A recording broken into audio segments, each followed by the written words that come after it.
I am DYANAROZAY, and I bring a unique commentary to your favorite reality TV shows and whatever is popping on social media. If you are not a subscriber, please become one. Hit that notification bell too, that way you don't miss any of my videos.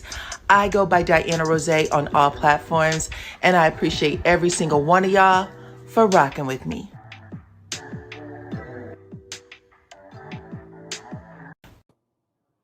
What's up, Supreme Team, and welcome to the channel.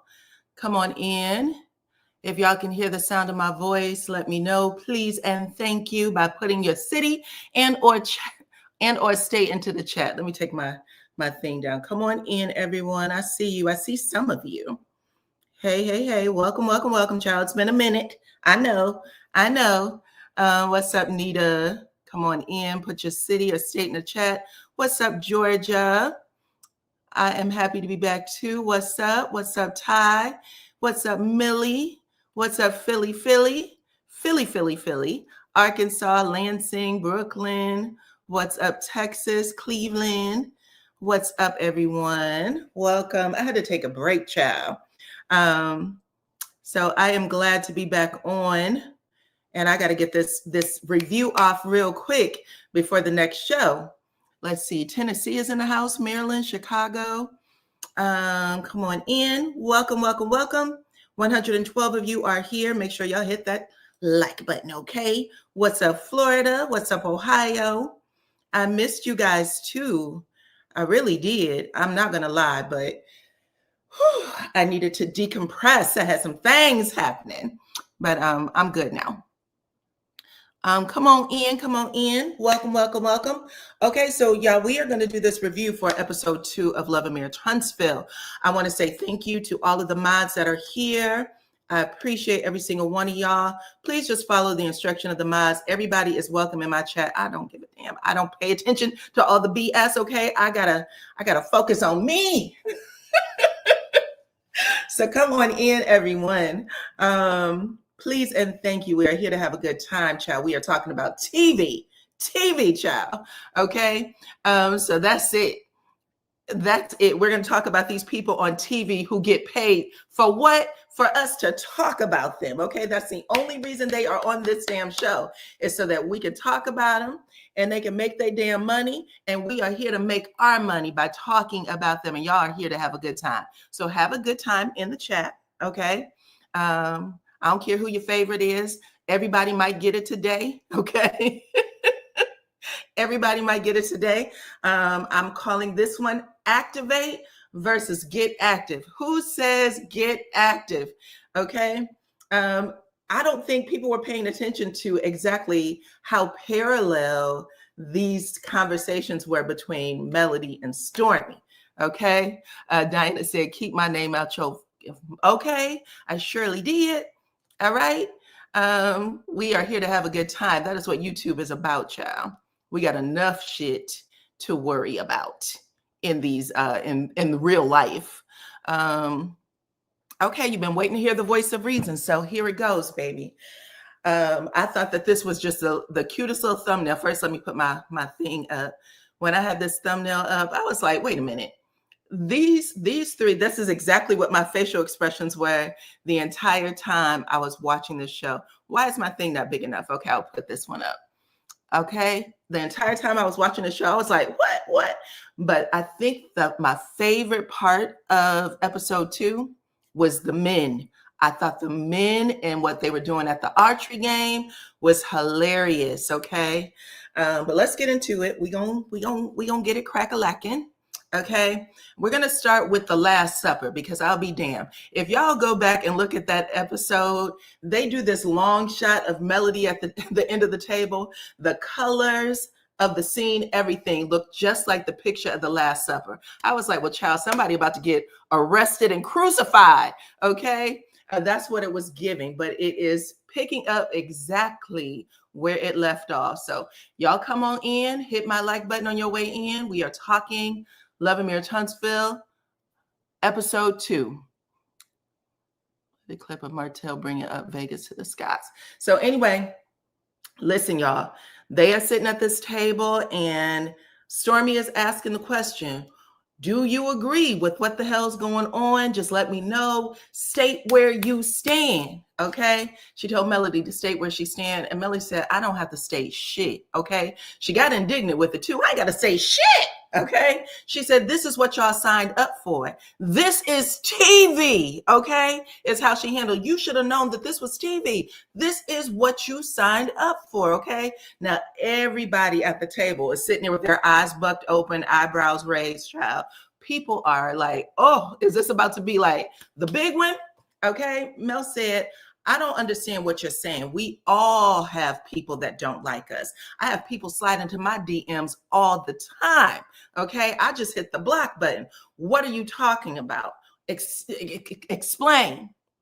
That's when Stormy said, well, listen, at the end of the day, do you agree with what they do? Mel says, I think that they have opinions that they strongly believe in. Give me something else. Basically, she's saying, I don't know what the fuck you're talking about. So if you're talking about people coming over with opinions, then it is what it is. It's TV. Get over it. That's when Stormy hits her with the whammy. Okay. She said, well, your fan, and millimeter or no millimeter, she said, your fan, a big one, she's a big fan of yours, showed up at my warehouse. Okay. Had her cell phone out. She said, my shit turned on. I went out there and I cussed her out. Okay. She said, I cussed her out and I let her know, don't fucking come up here no more. Do you agree with that? Because they are coming to our businesses and they're doing all kinds of shit. That's when Melody basically, she times out. She's done with this conversation. And I don't know, because it felt like it was cut. The scene was cut. It looks like there was a whole lot more going on than what we could see. Now, I know a lot of people are saying that Stormy lied. I'm going to tell y'all what I remember as a blogger who has been on this platform for what, 2.5 years, 3 years? I remember people cooking Stormy. I mean, her business was in the bloggers' mouths every day. Tax liens, lien on the car, lien on the house. Everybody was talking about how she was losing shit. Her business was going under. Her products was taken off of shelves in stores. And then there was a story that came out, and I don't know who said it, but the story was that she had been run out of Huntsville. That was the story. She was ran out of Huntsville. She's no longer in that warehouse.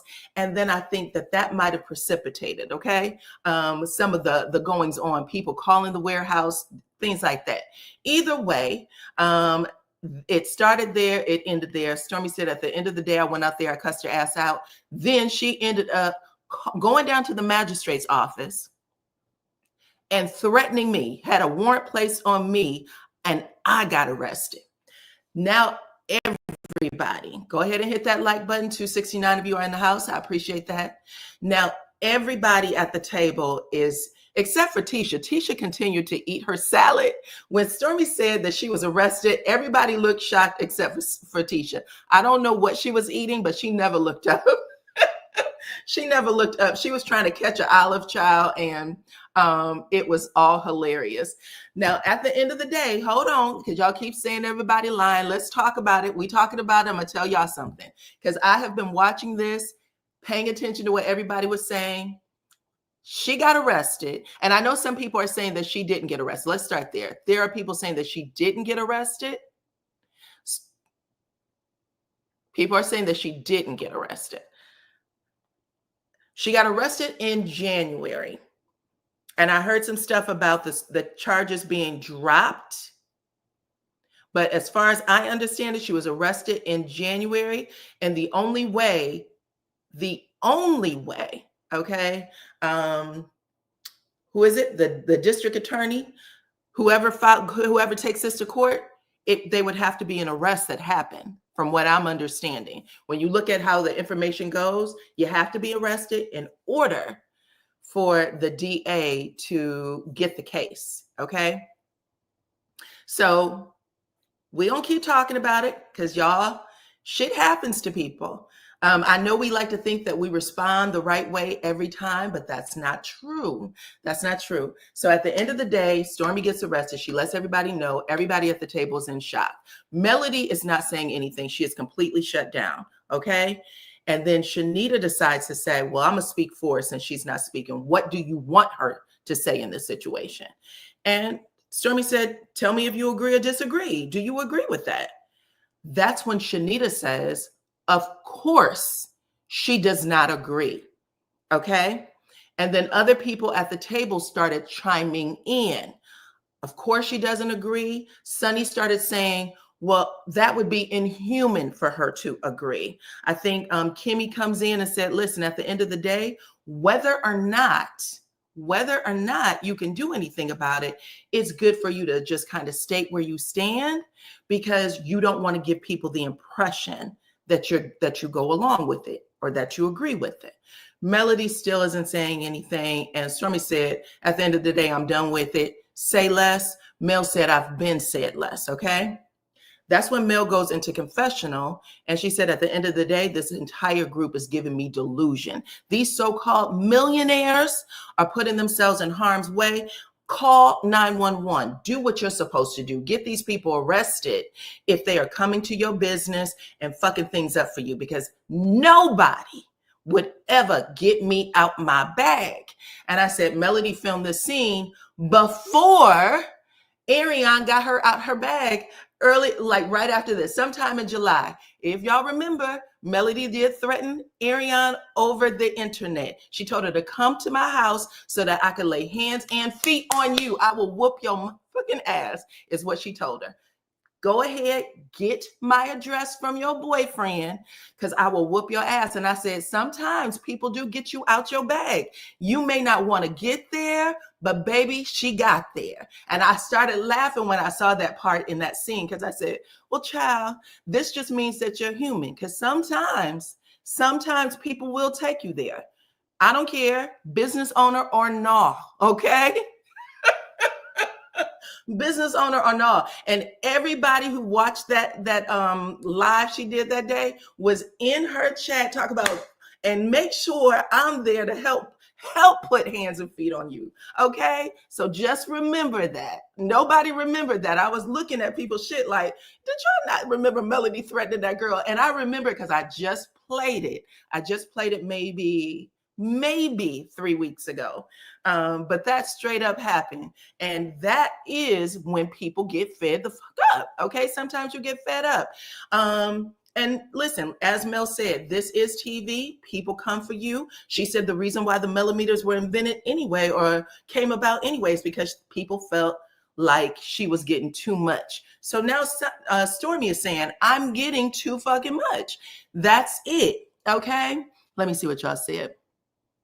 You better know how to fight. I remember that. Yes, Latrice said the same thing. You better know how to fight. Okay. Now, some people, it seems like they're 50-50. This has to be the most debated episode in the history of Love and Mirror Huntsville. Typically, people are usually, the majority is on one side. There might be a few people on the other side, but this was the first episode in history where people were divided down the middle. People were like, Mel, you were wrong as hell. And then there was other people who said, Mel ain't got to do shit. She ain't got to correct shit. She ain't got to say shit to anybody. People were upset. Okay. But at the end of the day, they both came out of a bag on who? A fan. On a fan. Okay. That is hilarious. What else happened? So after this scene, child, because at the end of the day, it is what it is. After this scene, we get a conversation from Trisha. All right. Make sure y'all hit my like button, please. And thank you. Thank you to all of my moderators. And thank you to everybody in the chat who is here to watch. Okay. Yes. A fan at the end of the day. Okay. And let this also be known. When Melody came out of a bag over the summer, it was because a fan, a subscriber, had sent her some shit that wasn't true. It turned out that whatever this girl was saying happened to have been about something else, and she had put the whole thread up.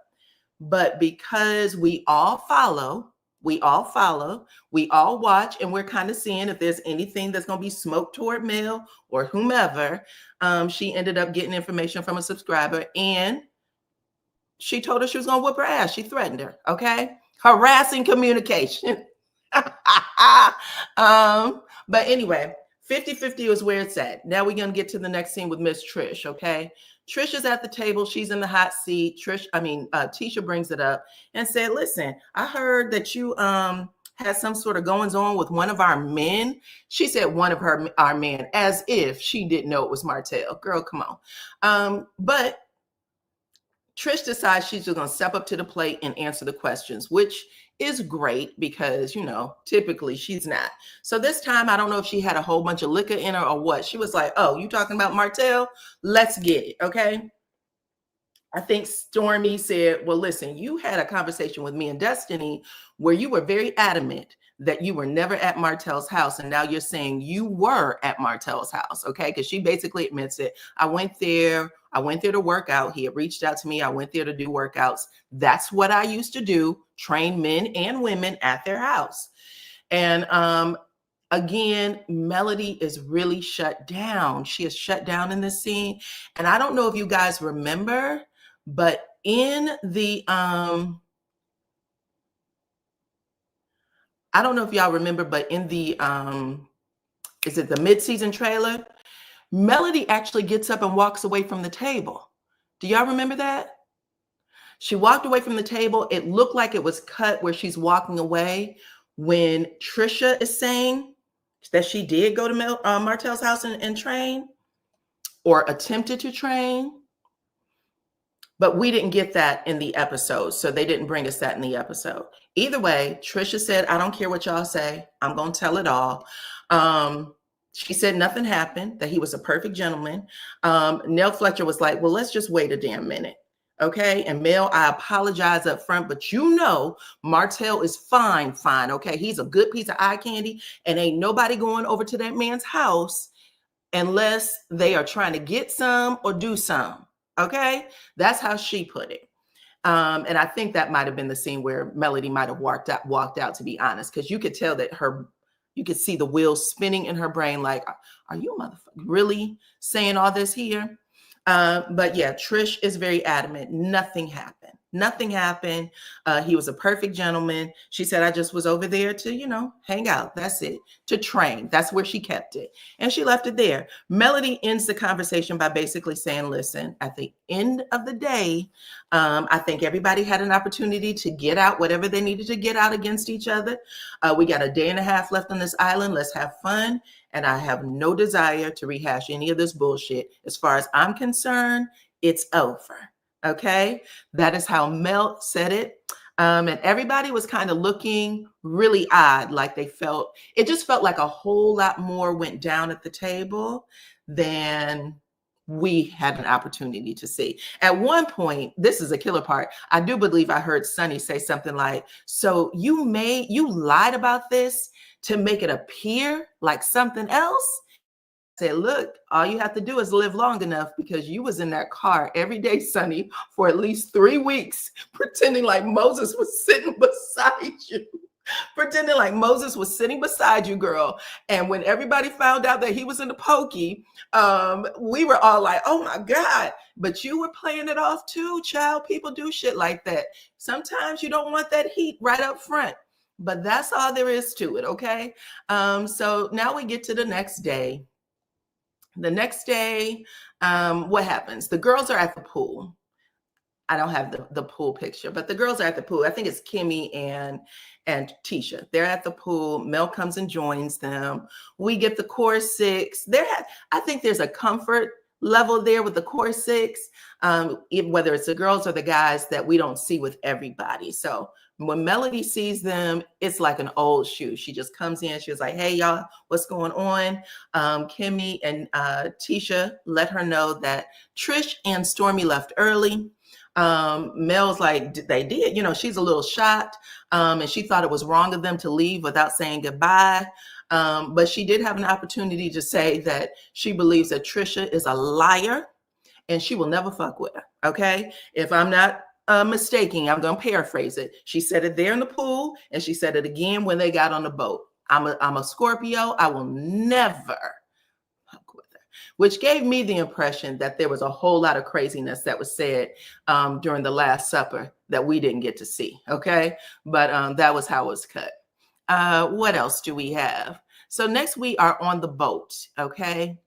And the boat is really just they just rehash everything. The only thing that I didn't see is Shanita getting sick, because Shanita is very, very opinionated. She says something about Trish giving up her hot pocket to Martell. Okay, I know she said that. But let's see, where's the boat scene? She also, they didn't show us what they showed in the mid-season trailer, which is that Shanita got sick on the boat. I don't know if she was just too much motion in the ocean sick, or if she was drinking too much. Gosh. Oh. So do y'all remember that? She got sick, okay? But they basically rehash everything. And then we get this scene from Nell Fletcher and Sonny. Now, this was an absolute mess, okay? And I'm saying it's a mess because a lot of us, you know, when we watch this show, whether you believe it's real or not, y'all have to know that a lot of this shit is set up by production so that they can get the next scene off. Nell Fletcher asked Sonny, do you have any kids? And a lot of y'all may remember that there was a ride from the airport to the vacation home where Sonny starts crying in the back seat after she told everybody that she can't have kids, that she is going through IVF. She was going through her second cycle. And she said at the end of the day, okay, you know, she made it seem like her fertility was really low. She said time was of the essence. And if she didn't have a baby right now, then she, you know, things could really go wrong for her. Okay. So that happened in this scene, but this is a whole setup scene so that Destiny can, and Destiny, Sonny and Nell Fletcher can have a conversation in the next episode. So that's what we're going to see. You could love to see the fakeity face, but they all faked it. That's the whole point. They all faked the scene. All of them. And I don't care what anybody says. Nell Fletcher, Sonny, Destiny, and everybody else that was at the table faked this scene. Sonny already talked about this. And it was such a big deal that she started crying. She had her shades on the back of the bus, and she was crying like a baby. The only person who apologized to her when she said, you know, it's really hard for me, I may not be able to have kids, is Stormy. Everybody else was stone-faced because they were all on that bus talking about their kids. Oh, this one's doing that, this one's doing that. And they realized in that moment that they might have hurt her feelings by talking about their family. So that was a clumsy scene, but it was actually welcome because sometimes we think that these things, you know, just happen and they don't. Sometimes the shit is set up, and this is set up. In fact, all of it's set up. It's controlled chaos. Every one of these scenes are controlled chaos, okay? So moving on to the next child. That was really the only part of that scene that made any sense for me. They spoke about it on the van for facts. Now let's get to this archery scene, child. The men had the best time. They were doing their little archery or whatnot. I really enjoyed it. I really liked all the conversations that they were having. Somewhere along the way, Martell pulls Moses to the side, him and Chris Fletcher, basically to say, listen, we showed you that house. How do you feel about it? Are you interested? Are y'all going to move down here or what?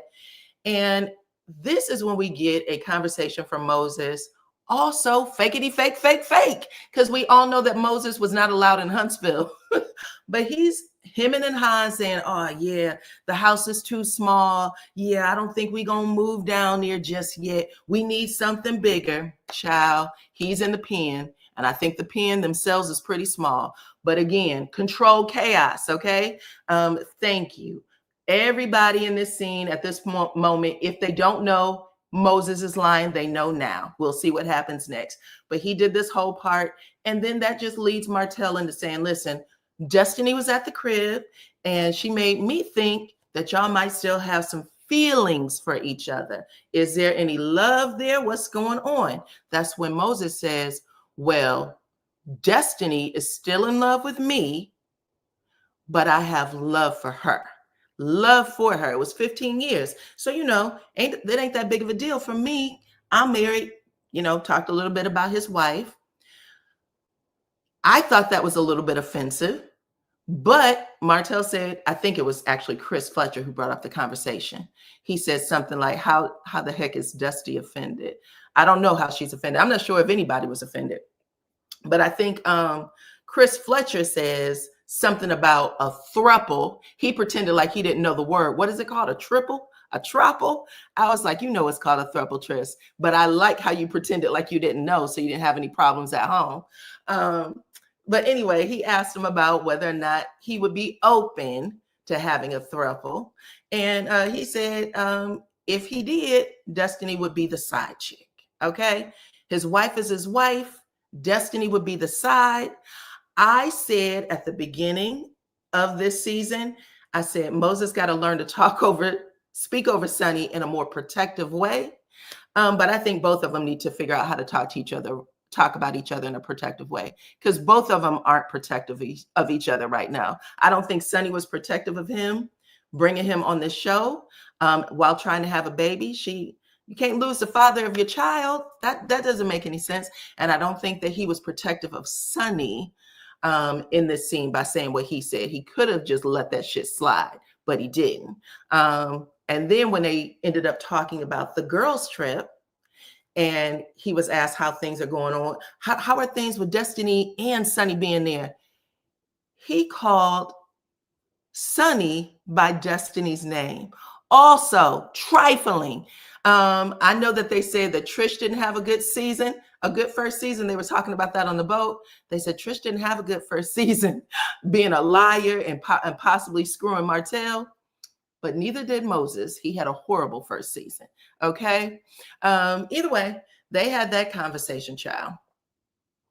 That's when Marceau pulls up for the win, when he changes everybody's conversation.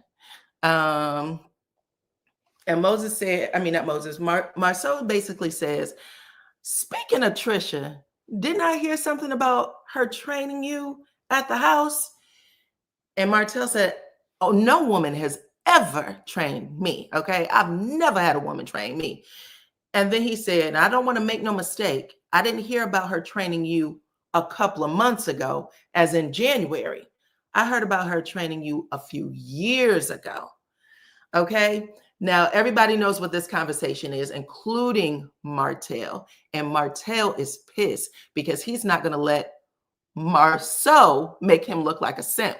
Okay. So Martell says, as matter-of-factly as possible, he said, listen, what you're not going to do is try to make me look bad or play on my name.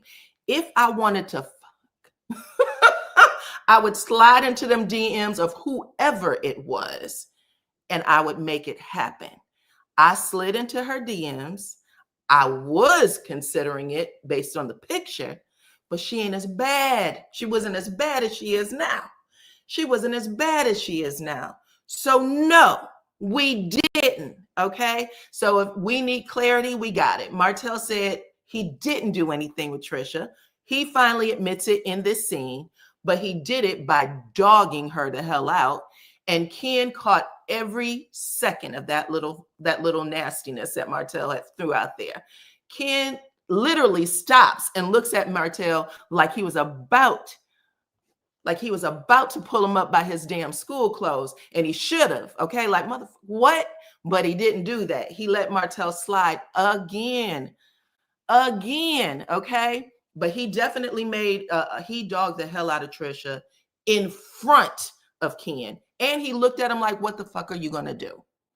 What are you gonna do?" Now he did that before when he had that bowling ball in his hand. He did it again here because now he's definitely sizing Ken up.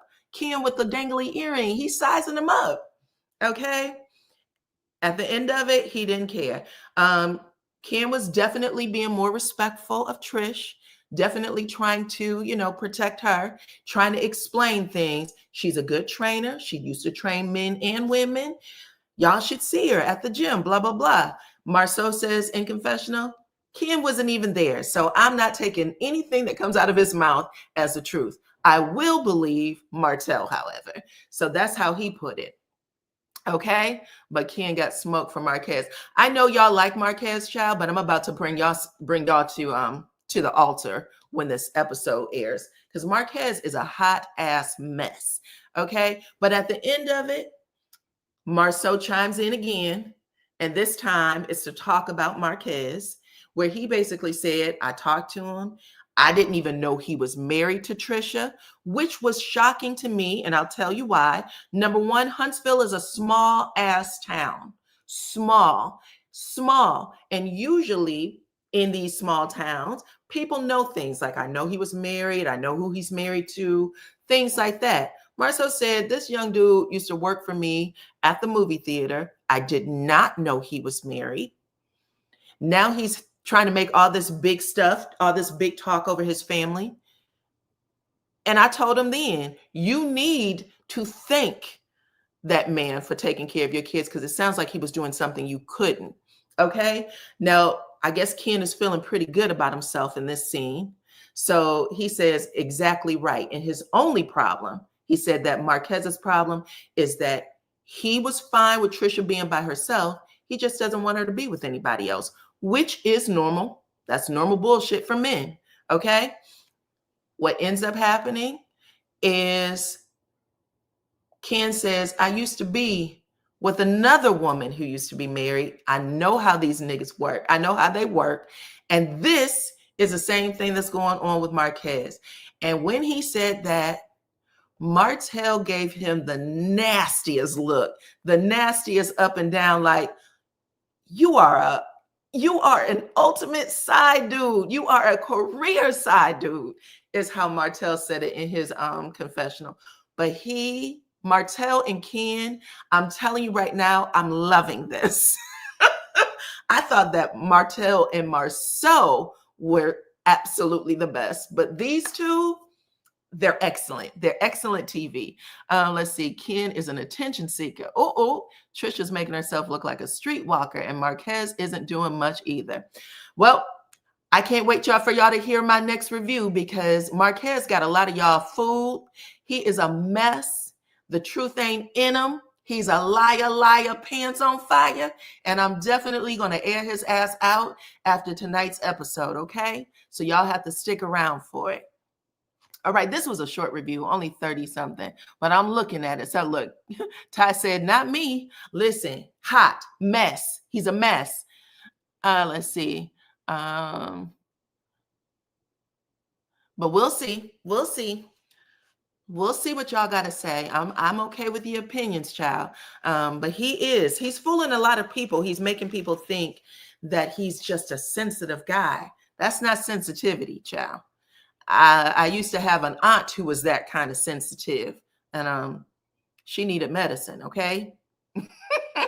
That's what it was. So anyway, that's really it. That was the short and skinny of it. This is a real short review. But we will get another one up. Okay. I'm trying to see if y'all had anything else to say. Nope, that's it. All right. Listen, it was a good episode. I think it was the most debated episode in the history of Love and Marriage Huntsville, which is great. I don't know what the numbers were, but I do know that a lot more people were watching it because of it. And that's it. I'm going to give y'all this Ken tea. I'm going to give y'all this Marquez tea, because he's a mess. Okay. He needs to step into the 2024, almost 2025, and get out of the 80s and the 90s, because that's where he is stuck. But that's it. That's it. I appreciate y'all for joining me. This is a short live. Like I said, I'll be live for the next one too, and we can talk about it again. But that's it for now, y'all. I appreciate every single one of y'all for rocking with me. Okay. Make sure y'all hit that like button on your way out. Follow me on all my platforms at DYANAROZAY. And I will see you all on the next one. Bye-bye.